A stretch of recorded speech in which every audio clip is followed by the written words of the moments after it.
नमस्कार, आप देख रहे हैं रफ्तार मीडिया। मैं हूं आपके साथ रक्षंदा खान। आगे आप मेरे साथ देखेंगे उत्तराखंड की तमाम छोटी बड़ी खबरें विस्तार से, लेकिन उससे पहले नजर डालते हैं इस वक्त हेडलाइंस पर। उत्तराखंड में जमीनों की खरीद फिरोख्त को लेकर एक्शन में सीएम धामी। 4 जिलों में बिठाई जांच। 250 वर्ग मीटर से ज्यादा जमीन पर होगा सरकार का कब्जा। अपराधियों को लेकर डीजीपी अभिनव कुमार के तल्ख तेवर। कहा, देवभूमि को सॉफ्ट टारगेट ना समझे बदमाश। अपराधी अब जाएंगे अस्पताल या होगा स्वर्गवास। प्रदेश में दोपहिया वाहन चालक हो जाए सावधान। फिर शुरू होगा डबल सवारी पर डबल हेलमेट का नियम। यातायात नियमों के उल्लंघन पर होगी चालानी कार्रवाई। और उत्तराखंड में वायु प्रदूषण पर लगेगी लगाम। परिवहन विभाग कर रहा BS6 की 190 बसें लाने की तैयारी। दीपावली तक डिपो के बेड़े में शामिल होंगी बसें। हेडलाइंस के बाद बुलेटिन में खबरें विस्तार से, और बात सबसे पहले कर लेते हैं मुख्यमंत्री पुष्कर सिंह धामी के लिए गए फैसले की। उत्तराखंड में जमीन की खरीद फरोख्त को लेकर अब सीएम धामी एक्शन मोड पर नजर आ रहे हैं। बाहरी लोगों द्वारा 250 वर्ग मीटर से ज्यादा जमीन खरीदी गई तो जमीन पर अब सरकार का कब्जा होगा। इसके लिए मुख्यमंत्री पुष्कर सिंह धामी ने निर्देश भी दे दिए हैं। ये रिपोर्ट देखिए। फुल एक्शन में सीएम पुष्कर सिंह धामी। जमीनों की खरीद फरोख्त पर होगी कड़ी निगरानी। बाहरी लोगों के लिए धामी का नया फरमान। 250 वर्ग मीटर से ज्यादा जमीन पर बैठाई जांच।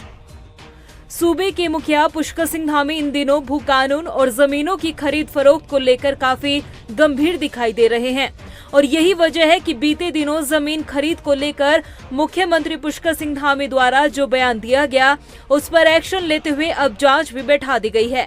जी हां, उत्तराखंड में बाहरी लोगों द्वारा नगर निगम क्षेत्रों से बाहर खरीदी गई जमीनों की जाँच अब शुरू हो चुकी है। सीएम पुष्कर सिंह धामी ने पहले चरण में 4 जिलों में जांच बैठाई, जिसमें पौड़ी, टिहरी, अल्मोड़ा और नैनीताल जिले को शामिल किया गया है, और राजस्व सचिव SN पांडे को जांच की जिम्मेदारी दी गई। इसके तहत प्रदेश के बाहरी लोगों द्वारा परिवार के 1 से अधिक सदस्यों के नाम खरीदी गई जमीन का ब्यौरा मांगा गया है।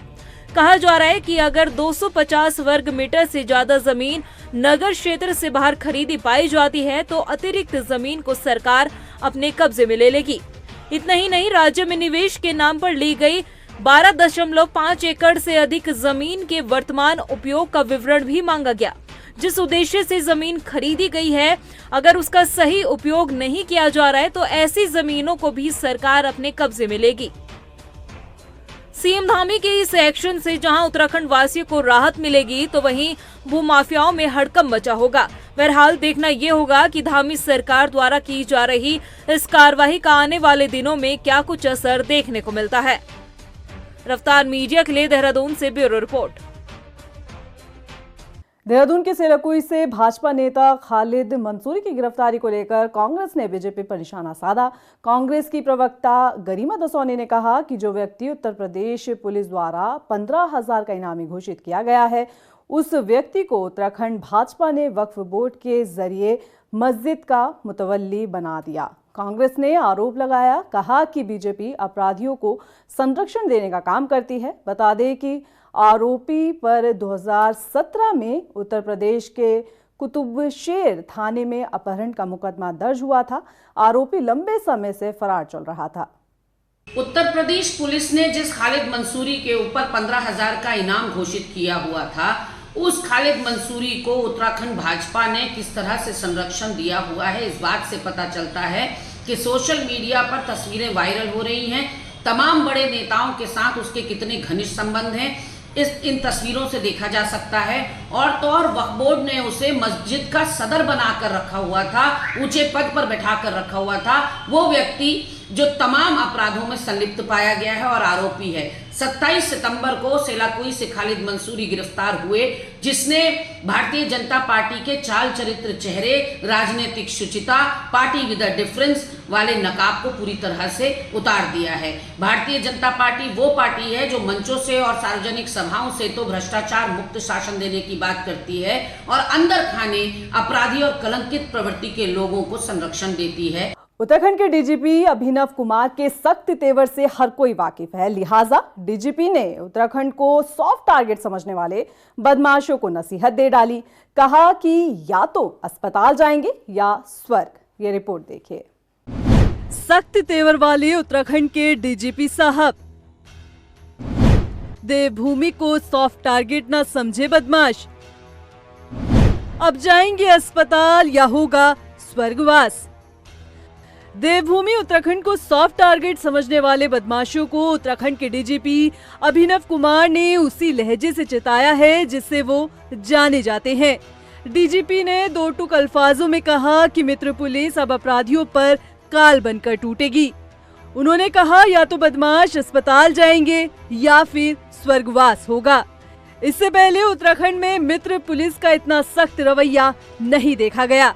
इसकी वजह जानकर साल 2009 में हुए फर्जी रणवीर एनकाउंटर को मानते हैं, जिसने उत्तराखंड पुलिस की कमर तोड़ दी थी। इस घटना के बाद से उत्तराखंड पुलिस बदमाशों पर गोली चलाने से 2 कदम पीछे हट गई थी और यही वजह है कि मौजूदा वक्त में अपराधियों के हौसले उत्तराखंड में बुलंद हो गए। लेकिन डीजीपी अभिनव कुमार के नेतृत्व वाली उत्तराखंड पुलिस ने 15 साल बाद नानक मत्ता के डेरा कार सेवक प्रमुख तरसेम सिंह की हत्या करने वाले शूटर का एनकाउंटर कर बदमाशों को पहले ही जवाब दे दिया कि उत्तराखंड में अपराध करने वालों को बख्शा नहीं जाएगा। अब डीजीपी साहब ने उसी कुमाऊं बेल्ट में जाकर अपराधियों को नसीहत तक दे डाली है। निर्देश दिए हैं कि कहीं पर भी एक तो बड़ा कोई अपराध होता है तो उसका तुरंत रजिस्ट्रेशन हो और तुरंत खुलासे के प्रयास किए जाए, और यदि उसमें बाहर के या कहीं के भी बड़े बदमाश लिप्त हैं और जिनका की पूर्व आपराधिक इतिहास है तो उनके खिलाफ सख्त से सख्त कार्रवाई की जाए, या तो वो स्वर्ग से धारेंगे या अस्पताल जाए। इसमें कहीं कोई कंफ्यूजन नहीं है।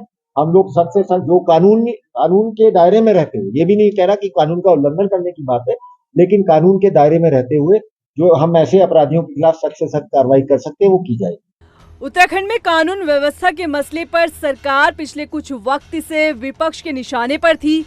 यही नहीं, पार्टी के नेता भी कानून व्यवस्था के मसले पर अपनी ही पार्टी की सरकार पर सवाल उठा रहे थे।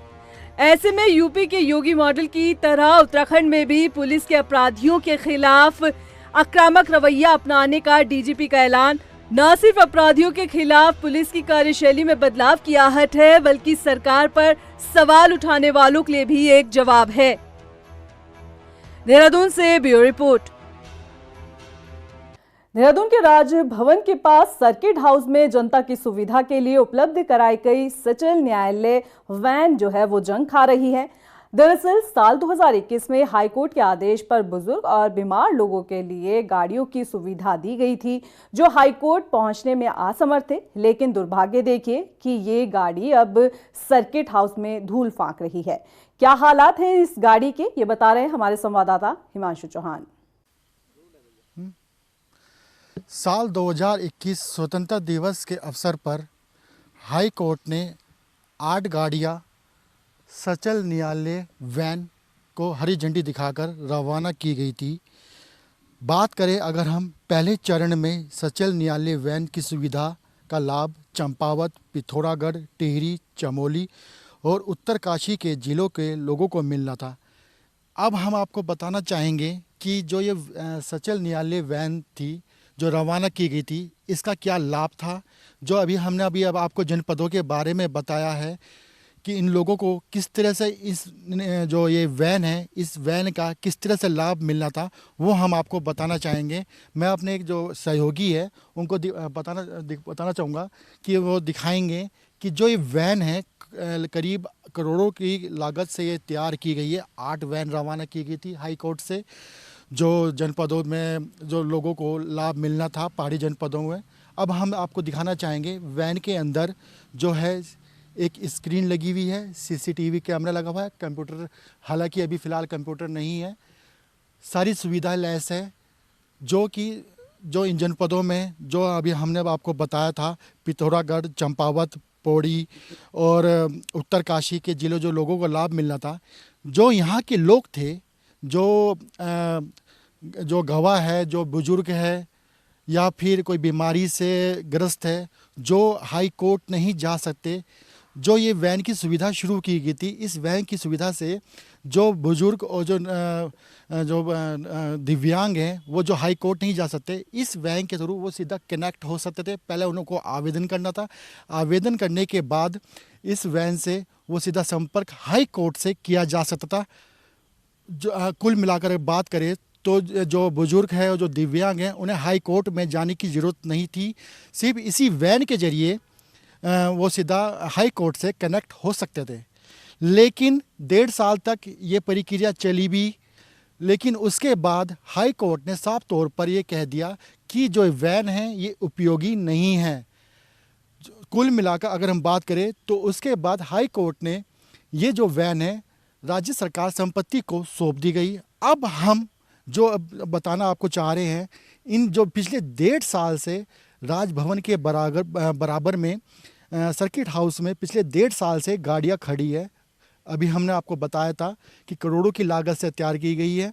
अब आप इसकी हालत देख सकते हैं कि इनकी हालत क्या हो रखी है। पिछले 1.5 साल से ये धूल फाक रही है। घास आप देख सकते हैं, जो घास है टायरों के ऊपर तक चली गई है, लेकिन इसकी जो गाड़ियां हैं इनकी कोई सूद लेने को तैयार नहीं है। पिछले 1.5 साल से खड़ी है। शासन से जानकारी करने की कोशिश की तो शासन से हमें जानकारी मिली है कि जो शासन है, जो जनपद जो अन्य जनपदों से बात की जा रही है, जो उनके डीएम है उनसे बातचीत की जा रही है। और अभी अगर हालांकि बात करें तो पौड़ी और चंपावत के डीएम ने रजामंदी की है कि ये गाड़ियाँ वहाँ पर जाएंगी। अब देखने वाली ये बात ये रहेगी कि गाड़ियाँ कब तक वहाँ जनपदों में जाती है, या फिर यहाँ पे जिस तरह से 1.5 साल से धूल फाक रही है यहाँ पे यहीं खड़ी रहेगी। कैमरा पर्सन मनवर के साथ हिमांशु चौहान, रफ्तार मीडिया, देहरादून। राजधानी देहरादून में अब 2 पहिया वाहनों पर डबल हेलमेट पहनना अनिवार्य होने वाला है और इस नियम को सख्ती से लागू करने के लिए परिवहन विभाग ने अपनी तैयारी भी शुरू कर दी है। ये रिपोर्ट पर नजर डालिए। 2 पहिया वाहन चालक जरा ध्यान दें, डबल सवारी पर डबल हेलमेट जरूर पहने। सिर्फ चालान या चेकिंग के लिए नहीं बल्कि सावधानी जरूर बरतें। राजधानी देहरादून के 2 पहिया वाहन चालकों के लिए ये जरूरी खबर है। अब अगर आप शहर में 2 पहिया वाहन पर निकल रहे हैं और आपके पीछे सवारी बैठी है तो उनको भी हेलमेट पहनना अनिवार्य होगा।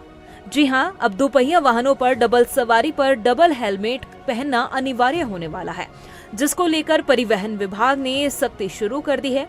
अगर 2 पहिया पर डबल सवारी है तो दोनों को हेलमेट पहनना जरूरी है, वरना चालान कट जाएगा। अगर पीछे बैठी सवारी ने हेलमेट नहीं पहना होगा तो 1000 रुपए का चालान होगा और दोनों के हेलमेट नहीं पहनने पर 2000 रुपए का चालान कटेगा। इतना ही नहीं, हेलमेट नहीं पहनने वाले लोगों को परिवहन विभाग सिटी बस या विक्रम से घर भेजेगा, जिसको लेकर परिवहन विभाग ने कसरत शुरू कर दी है। हालांकि अभी ये अभियान बड़े स्तर पर शुरू नहीं हुआ है। आरटीओ प्रवर्तन का कहना है कि आने वाले कुछ दिनों में इस अभियान को बड़े स्तर पर शुरू किया जाएगा और शहर के अलग अलग हिस्सों में टीमों को तैनात कर इस कार्रवाई को अंजाम दिया जाएगा। 2 पहिया वाहन में जो ड्राइवर होता है उसके लिए हेलमेट पहनना अनिवार्य है। साथ ही साथ जो पिलियन राइडर है, जो ड्राइवर के पीछे बैठता है 2 पहिया वाहन में, उसे पिलियन राइडर बोलते हैं, उसके लिए भी हेलमेट अनिवार्य है। तो अभी तक क्या था कि सिर्फ ड्राइवर ही पहन रहे थे। उसमें भी कई जगह देखने को मिलता था कि कुछ लोग ऐसे भी हैं जो हेलमेट नहीं पहन रहे हैं। तो हम लोगों ने उस पर कार्रवाई पहले भी कर रखी है। अब जो पिलियन राइडर है, जो पीछे बैठ रहा है, अगर उसने हेलमेट नहीं पहन रखा है तो उसके खिलाफ हम लोग भी कार्रवाई बढ़ा रहे हैं। अभी हमने 2-3 दिन पहले भी कार्रवाई की थी। 127 वाहनों के चालान किए गए जिसमें ड्राइवर ने हेलमेट नहीं पहन रखा था। 30 के आसपास ऐसे चालान थे जिसमें पिलियन राइडर ने हेलमेट नहीं पहन रखा था। जो पीछे बैठा हुआ होता है उस व्यक्ति ने हेलमेट नहीं पहन रखा था। तो हमारा आपसे अनुरोध है, आपके माध्यम से लोगों से, कि हेलमेट ज़रूर पहने। हेलमेट आपके बचत के लिए है, आपको रोड सेफ्टी में बचाता है। दरअसल 2 पहिया वाहनों पर दोनों सवारी को हेलमेट पहनना इसलिए भी अनिवार्य किया जा रहा है क्योंकि इंडियन हेड इंजरी फाउंडेशन के सर्वे के मुताबिक देश में हर दिन सड़क दुर्घटना में 350 से 400 लोगों की मौत होती है। इसमें तकरीबन 90 लोगों की मौत सिर में गहरी चोट लगने से होती है। इन सड़क दुर्घटना में शिकार लोगों में हेलमेट न पहनने वालों की संख्या सबसे अधिक पाई गई है। इसलिए हमारी भी आपसे अपील है कि हेलमेट को केवल चेकिंग या चालान से बचने का जरिया ना माने, बल्कि ये आपकी सुरक्षा से जुड़ा मामला है। रफ्तार मीडिया के लिए देहरादून से हिमांशु चौहान की रिपोर्ट।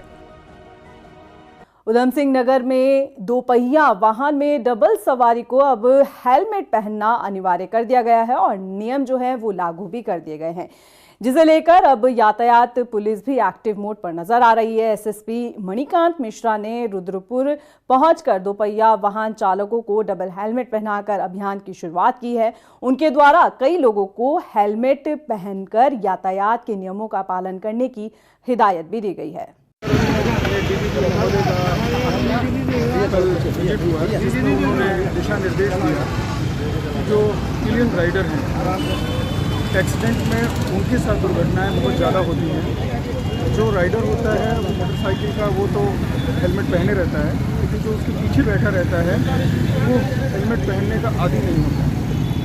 तो उसके लिए भी एक जन जागरूकता का अभियान चलाया गया है और 1 महीने हमारा ये प्रयास रहेगा कि 1 महीने इस विषय में बताया जाएगा कि पिलियन राइडर भी हेलमेट पहने, अपने आप को सुरक्षित रखें। अगर कोई एक्सीडेंट होता है तो उनके सर पे चोट ना लगे, इसलिए हेलमेट पहनना अनिवार्य है। सोनप्रयाग से गौरीकुंड के बीच मंदाकिनी नदी के पास अस्थायी पैदल बाईपास मार्ग तैयार किया जा रहा है। जिला आपदा प्रबंधन प्राधिकरण की तरफ से करीब 1.5 किलोमीटर लंबाई और 1 मीटर चौड़ाई वाले इस रास्ते को तैयार किया जा रहा है। मार्ग तैयार होने से केदारनाथ धाम यात्रा संचालन में बड़ी राहत मिलेगी। NH के किलोमीटर 72 में सक्रिय हुए भूस्खलन को ध्यान में रखते हुए और यात्रा को सुगम व सुरक्षित बनाए जाने के विकल्प के तौर पर मंदाकिनी नदी के बाएं ओर खंड द्वारा अस्थायी पैदल मार्ग का निर्माण कार्य किया जा रहा है, जिसे पुनः प्रारंभ कर दिया गया है। पैदल मार्ग की लंबाई लगभग 1.5 किलोमीटर व चौड़ाई 1 मीटर है। इसके अतिरिक्त मंदाकिनी नदी से आने व जाने के लिए 2 अस्थायी पैदल सेतुओं का निर्माण कार्य भी तीव्र गति से चल रहा है, जिस पर लगभग 70 श्रमिक कार्यरत हैं। उधर नगर निगम पंचायत केदारनाथ ने केदारनाथ धाम में स्वच्छता पखवाड़े के तहत कार्यक्रम का आयोजन किया, जिसमें नुक्कड़ नाटक के जरिए धाम में मौजूद श्रद्धालुओं और स्थानीय लोगों को स्वच्छता का पाठ पढ़ाया गया। इस दौरान सभी लोगों ने बाबा केदार के धाम और अपने आसपास के इलाकों को स्वच्छ बनाए रखने का संकल्प लिया।